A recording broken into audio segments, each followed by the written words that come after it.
Hey buddy, welcome to Datatastic. I'm Paul, and in today's video I'm going to show you how you can use descriptive statistics in R. So let's jump right in. So the very first thing that we are going to do is we are going to take a look at the dataset for this video.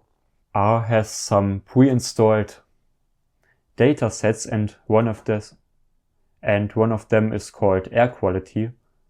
So if we write air quality and look at it, you can see in the console that's the dataset. It contains air quality and temperature information about New York City. So you can see, for example, the temperature, the month, the day, the wind, and a lot of other information. But for the sake of this very simple video, we are only looking at the temperature. And if we scroll down, we can even see that the data is complete, at least the data for the temperature. So we don't have to worry about that. And let's save this data set in a variable called air.data. And let's also print air.data. Then we use the $sign, and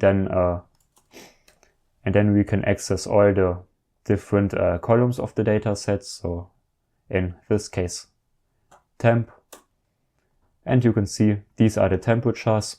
But of course, when you want to do descriptive statistics in R, you can use any type of numerical data.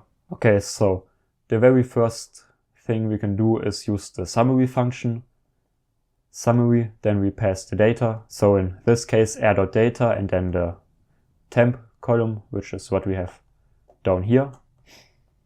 And if we run this line, the summary function gives us a pretty decent overview already. However, there are many more functions we could use. For example, we could use the mean function. And of course, we get the same mean as up here with the summary, but we get it a bit more precise. So that's the mean of the temperatures. We can also use the median function. Just write median and then pass the data. And we get a median of 79 in this example. Of course, we can also calculate the variance and standard deviation. So using var, we can pass the data and get the variance, which is 89. The standard deviation is SD, and then pass the data, and we get a standard deviation of 9.4. Then we also have the min and max function. The min function gives us the smallest value in the data set. In this example, it's 56.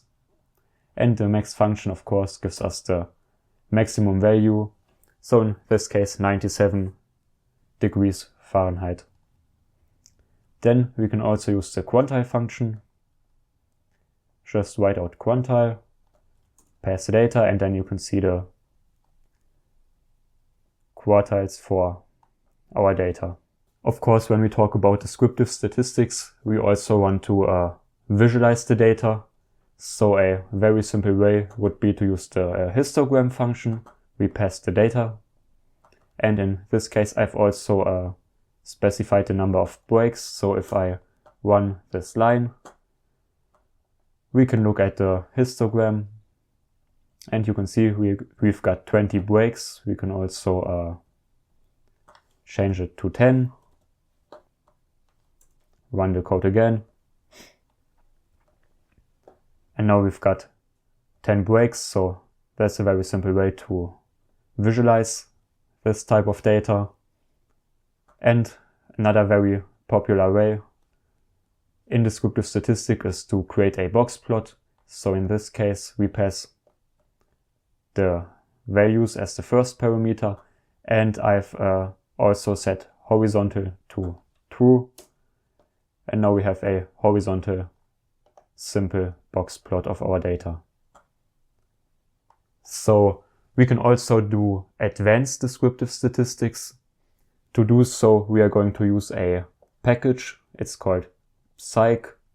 So you can say install.packages, and then in quotes you can say psych. I've already did this, so I'm not going to do it again. But you can activate it using the library command. And now you can use the describe command, which is part of the psych package. And this gives you a ton of data. We've already looked at the mean and standard deviation and median, but we can also look at the skew or the kurtosis, or we can go ahead and use the describe function, pass the values, and at the end of the describe function we add another $sign and write out skew. And if we run this line of code, you can see that's the skewness of our data. So it's just a bit more precise than the skew value up here. Same goes, for example, for kurtosis. So we can use the describe function, pass the values, write out kurtosis, and again we've got a more precise value compared to the one from the describe function up here. And lastly, we can also look at the Inter-Quartile-Range.